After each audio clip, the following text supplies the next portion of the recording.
Alors, les amis, ça fait aujourd'hui près de 4 mois, voire presque 5 mois que certains joueurs sont sur le projet Hamster Combat.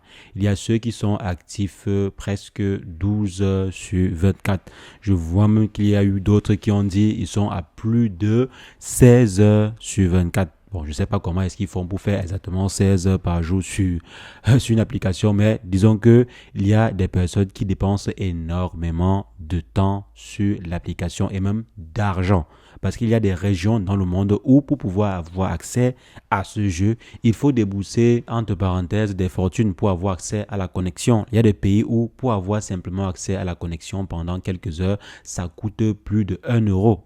Donc plus de 1 euro, voire même 2 euros pour pouvoir avoir accès pendant quelques heures à la connexion Internet ou bien pour avoir accès à des mégas. Il y a des pays où pour pouvoir avoir accès par exemple à 100 mégas, il faut payer, je crois, presque 50 centimes. D'autres pays où pour avoir accès à 500 mégas, il faut payer plus de 2 euros, voire 3 euros. Donc là, je convertis directement en euros pour que certaines personnes voient à peu près l'impact de ce jeu ou bien le sacrifice que certaines personnes doivent faire pour avoir accès régulièrement à ce jeu et ainsi tapoter sur l'écran, si on peut dire cela ainsi.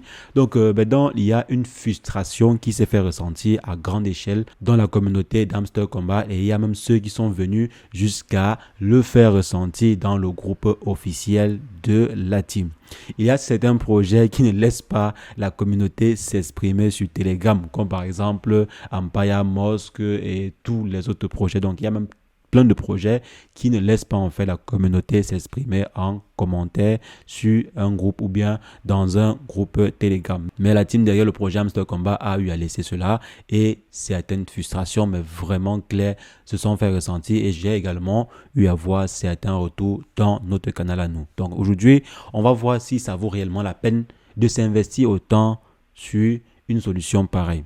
Vraiment, on va voir si ça vaut la peine. Et on fera en sorte que à la fin de cette vidéo, vous allez mesurer le pour ou le contre et évaluer si jamais ça vaut réellement la peine de continuer à perdre son temps et également son argent pour continuer sur le jeu. Parce que oui, quelque part, vous perdez aussi de l'argent. Même si vous pensez que vous ne perdez pas de l'argent, oui, les amis, vous perdez de l'argent. Vidéo ici, jamais c'est la première fois que vous passez par ici. Régulièrement, nous faisons le décryptage de crypto-monnaies et des projets de tap to earn, comme c'est le cas pour le projet Hamster Combat. Donc, si jamais cette thématique vous intéresse, n'hésitez pas, les amis, abonnez-vous. Alors, les amis, le fameux projet Hamster Combat. Avant de se lancer dans le bain, les amis, dites-moi en commentaire si vous aussi, vous perdez presque 3 heures, voire 6 heures, comme certains, peut-être même 12 heures de temps par jour sur le projet Hamster Combat. Quel est de façon estimative le temps que vous perdez régulièrement sur le jeu Hamster Combat?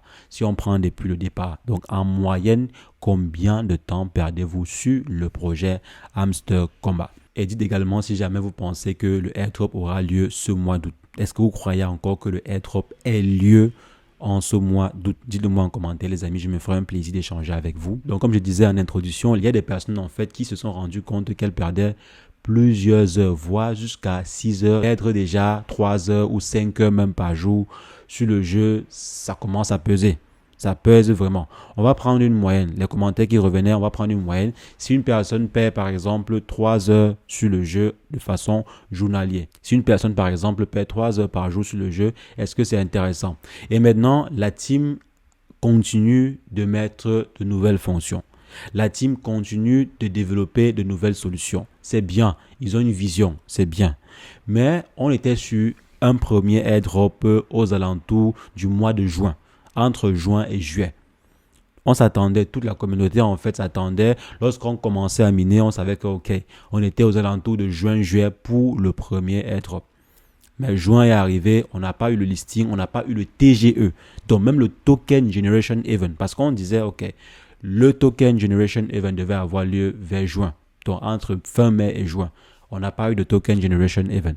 Donc généralement le Token Generation Event c'est la création en fait du token et de la mise de façon officielle sur le marché de la tokenomique pour en fait savoir quelle est la répartition en fait des tokens, comment est-ce que les tokens vont se passer et tout. Donc jusqu'à présent, si on n'a même pas la token generation event. Donc, il n'y a même pas encore de token généré. Il y a quelques semaines, j'avais demandé dans le groupe, donc dans plusieurs groupes, que ce soit le groupe officiel français ou anglais, j'avais eu à demander par rapport au token generation event et surtout à la tokenomique. J'avais demandé pour savoir exactement comment est-ce que vous allez repartir vos tokens. Et ils m'ont dit qu'ils n'ont pas encore l'information. Donc, ces derniers n'avaient pas encore l'information. Il y a à peu près, je dirais, maximum une semaine. Ces derniers, en fait, ne savaient pas concrètement comment est-ce qu'ils devaient repartir leur token. Et je pense que même jusqu'à présent, si ils n'ont pas encore l'information claire. Et on a dit, OK, on va repousser la Token Generation Event et également le airdrop. Jusqu'à présent, on n'a pas d'informations. Ils ont eu à dire qu'ils vont partager 60%. Mais le reste, on ne sait pas comment ça va se passer. Déjà, même le partage en question, c'est le partage de 60% sur combien.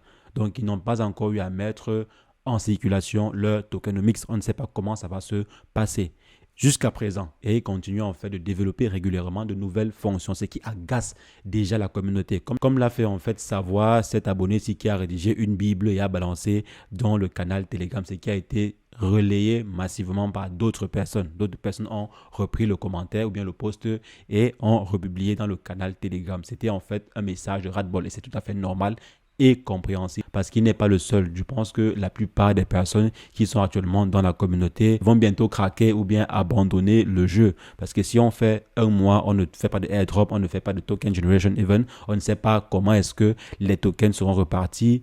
Alors les amis, ça devient compliqué.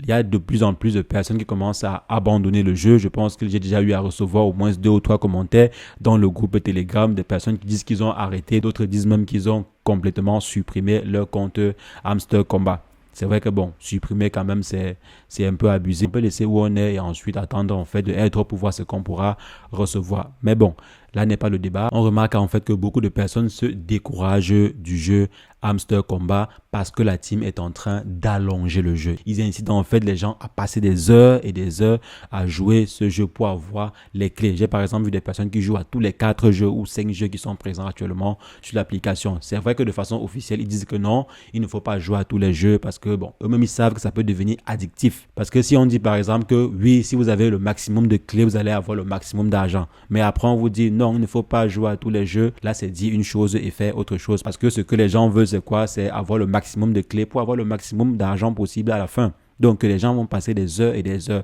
Si la team augmente 2 jeux ou 3 jeux là, il y aura des personnes qui vont passer des heures à jouer pour obtenir ces clés-là. La team va continuer ici à allonger, à intégrer des jeux. Les gens vont passer des heures. La team va continuer à amasser de l'argent, amasser des centaines de milliers de dollars, voire des millions de dollars. Mais les gens n'auront rien. Les gens n'auront rien, ce qui ne sera pas bien. Maintenant, il y a de plus en plus de personnes qui quittent le bateau en se demandant ceci. Regardez, j'ai eu à perdre ma connexion Internet. Je passe au moins 3 heures. Déjà passer même 3 heures de temps par jour sur un jeu, c'est énorme. Vous avez d'autres activités à part si vous êtes au chômage. Mais sinon, vous passez par exemple 3 heures par jour, voire 5 heures par jour sur un jeu. Une journée contre 24 heures, ça veut dire que si vous passez 5 heures sur un jeu, c'est déjà énorme quoi. C'est énorme. Imaginez-vous si à côté de ça, vous devez aller faire un job ou bien à côté de ça, vous devez aller, pour ceux qui sont encore étudiants à l'école et tout, vous devez aller à l'école, etc. Donc, c'est compliqué. C'est vraiment, mais alors vraiment compliqué de passer autant de temps sur un jeu en plus des autres activités que vous avez. Donc, les gens se disent, ok, je passe 4 heures, voire 5 heures par jour sur un jeu. Je paye ma connexion Internet pour pouvoir avoir accès à ce jeu. Et d'autres personnes disent même qu'ils sont angoissés du fait de devoir jouer régulièrement, attendre des publicités, jouer, attendre. Du coup, ça crée de l'angoisse chez certaines personnes. Donc, il y a en fait des personnes qui disent qu'ils en ont marre parce que c'est beaucoup. C'est beaucoup le faire tous les jours. Ça devient vraiment stressant. Et pourquoi au final? Est-ce qu'à la fin, les efforts qu'ils sont en train de mettre actuellement seront récompensés à leur juste valeur? Là, c'est la question que la plupart des personnes sont en train de se poser actuellement. Les gens qui passent par exemple 3 heures par jour sur le jeu, si on essaie d'évaluer, on dit que okay, chaque heure c'est 2 dollars, ce qui est d'abord déjà très très bas. Mais disons que chaque heure passée c'est 2 dollars. Ça veut dire qu'on doit vous rémunérer au moins 6 dollars par jour si on essaie de prendre cela sur disons tous les jours, parce que les clés, les jeux, tout ce qui va avec, c'est tous les jours, c'est 7 jours sur 7. Si on prend par exemple 3 heures par jour sur 7 jours, ça fait au minimum 480 dollars, voire presque 500 dollars que la team doit vous rémunérer. Maintenant, sur 4 mois, c'est au minimum 2000 dollars. La team doit rémunérer au minimum 2000 dollars ceux qui sont sur le jeu depuis au moins ce 4 mois. Mais je ne vois pas cette team-là mettre à disposition de tout un chacun parce qu'il y a quand même une bonne partie des personnes qui minaient ou bien qui jouaient à ce jeu régulièrement. Donc pouvoir mettre la moitié, ça ne serait pas du tout évident. Raison pour laquelle je dirais moi personnellement qu'il faut modérer. Pour ma part, là c'est mon point de vue à moi. Il faut modérer. Et actuellement, si je ne suis pas sûr que la politique que la team mène portera ses fruits et fera en sorte que le prix associé au token explose après le lancement. Je ne pense pas. Déjà, quand on dit qu'on va distribuer 60%, c'est je dirais, je ne sais pas comment est-ce qu'ils vont le faire sans pour autant faire cramer la coupe ou bien sans pour autant faire cramer le projet. Je ne comprends pas comment ils vont le faire. C'est vrai qu'il y a des méthodes, mais ce n'est pas du tout des méthodes adaptées à des tap to earn, adaptées en fait à un business lié au airdrop, un business basé en fait sur le airdrop. Donc, ce n'est pas du tout évident. Ce n'est pas vraiment évident pour ma part. Distribuer 62% sans avoir vraiment un projet ou une idée derrière, c'est compliqué. C'est vraiment compliqué, les amis. Raison pour laquelle, pour ma part, je dis il y aura des personnes qui seront déçues parce que c'est difficile que le projet puisse exploser au départ ou bien au lancement. Et si le projet n'explose pas au lancement, ça veut dire qu'il y aura des personnes qui vont se décourager beaucoup plus parce qu'ils vont perdre en fait de la valeur avec le temps parce qu'il y a beaucoup plus de personnes à qui on est en train de distribuer des tokens et ces derniers sont en train de vendre. Ils sont en train de mettre une pression vendeuse sur le marché. Du coup, je doute que ce projet-là explose dans le temps. Vraiment, ça c'est ma position à moi. Dites-moi ce que vous en pensez en commentaire. Dites-moi si vous pensez que la team aura des stratégies pour pouvoir faire exploser la courbe dans le temps. C'est vrai qu'ils ont dit qu'ils vont tisser des partenariats, ils vont gagner beaucoup plus d'argent avec des publicités. Mais les amis, maintenir une courbe croissante avec un projet de plusieurs centaines de millions de portefeuilles ou bien d'utilisateurs actifs, ou bien des dizaines même, prenons simplement des dizaines de millions d'utilisateurs actifs qui peuvent facilement échanger sur le marché, vendre et tout. Ce serait compliqué, c'est vraiment compliqué. Je ne sais pas si vous voyez un peu la chose, mais ça sera vraiment très, très compliqué. Pour ma part, je pense qu'il faut modérer. Il faut évaluer en fait les dépenses que vous faites sur le jeu et modérer. Quand je parle en fait de dépenses, je parle de dépenses en temps.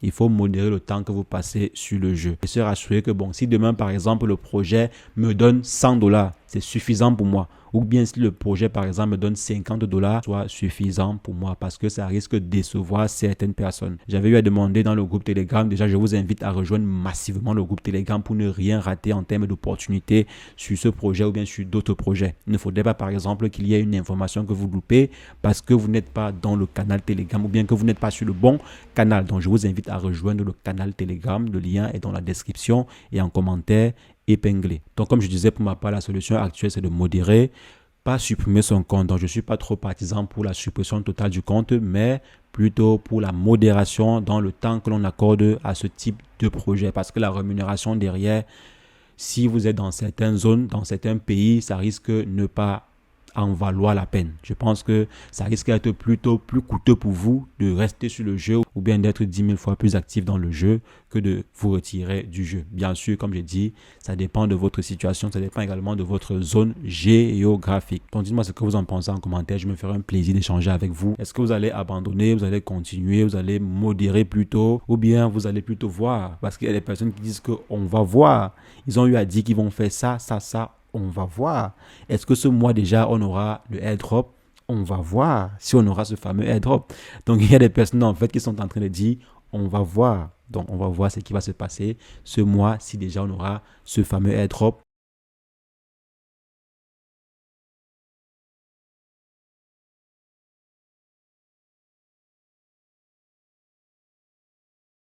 Donc, les amis, c'était tout. On va se revoir très prochainement pour une nouvelle vidéo. Mais entre-temps, portez-vous bien. Ciao, ciao.